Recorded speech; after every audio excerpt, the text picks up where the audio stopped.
Welcome, everyone. Thank you very much for being here with us. The main aim today is really to reflect together about audience outreach in early classical and world music sectors. We would really like to explore with you challenges, successes, and strategies or potential strategies for engagement. Shouldn't we let go of the rigid boxes which we use in funding and education? Boxes that separate music into isolated categories and block new developments, especially across disciplines. With TuneIn, we want to bring these questions to the table. In recent years, we tried to make our programming more connected to relevant themes. We do this out of personal engagement, but also to make classical and historical music speak to today's world. One example is our project Beethoven is Black, and it was a series of concerts performed by musicians of color. They played works by Beethoven alongside works by composers of color from the 18th and 19th centuries. After each concert, the performers were interviewed by Gerda Haveltong, a well-known Surinamese Dutch singer and presenter. Musicians spoke of structural, unconscious discrimination in music education, not just in the Netherlands, but internationally. Many described how stereotyping is still common in the music world.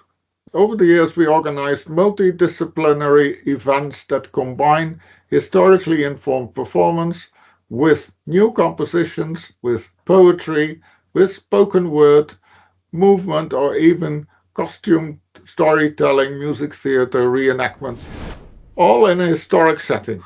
I have been organizing a lot of conversations about new formats, how to attract especially young people, and how to find a new liturgy for the concert, but somehow renovating and connecting with the 21st century people. We want to attract people that normally don't come, and we want to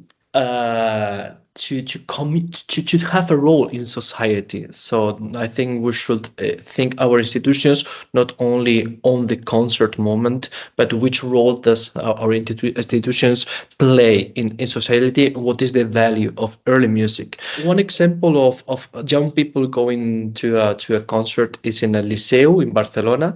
They have a program, they have the operas, and then one day, which used to be the dress rehearsal, they do a concert that is called Under 35. It's thematic, it's very interesting, and they do like a TikTok event. So only only people younger than 35 can attend, and there is a DJ after, like a bar after, and there's a theme. For example, if they do ballo di maschera, everybody needs to wear a mask, and it becomes something like the event that you cannot miss. So they feel included because it's only young people, and they feel something that cannot miss because it will happen only this time.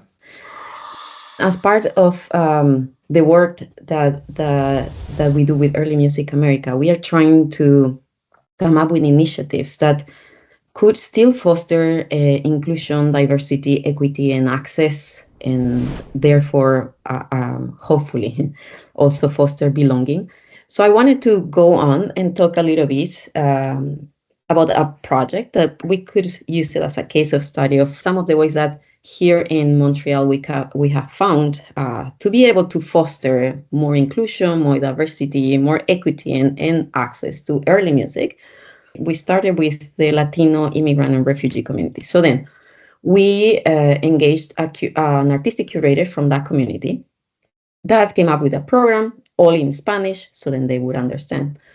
And music that is not just Western arts or Baroque or classical, but also traditional music that within the purview of what we are trying to do in Early Music America, which is expanding the early music, the definition of early music, we can also consider early music. So traditional music that has been passed through oral tradition for the past 300 years, it is early music. So then the idea was to create these programs that we would bring to these communities. And so we hire musicians also from those communities with the purpose of helping the audience see themselves represented on the stage. Our intention with this project is so then the kids of now that are just arriving to this country can see themselves can see that they could belong to a stage, can see that professionalizing in classical music could be a possibility because there are people that look like them on the stage.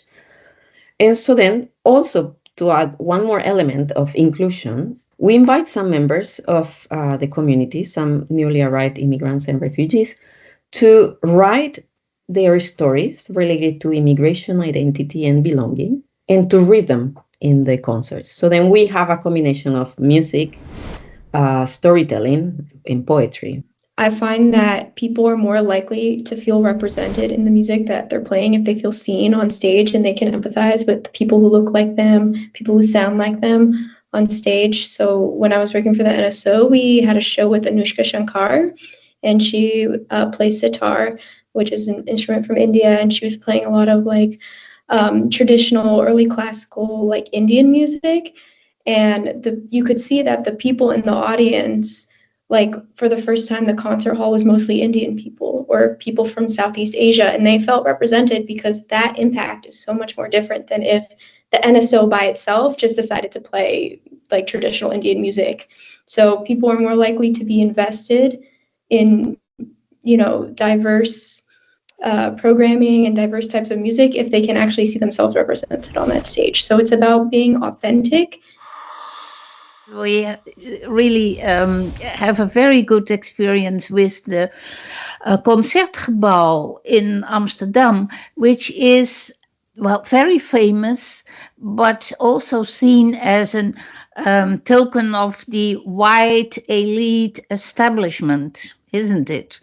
But already for a couple of years, the Concertgebouw opens its doors for other communities and presents music of, especially we have a very large community from Suriname, which is with Afro-Suriname people, Hindustani people, from Java, and also some Arab-speaking community. So, and what the Concertgebouw did is to present music and shed light on composers, earlier composers from, example, Surinamese community.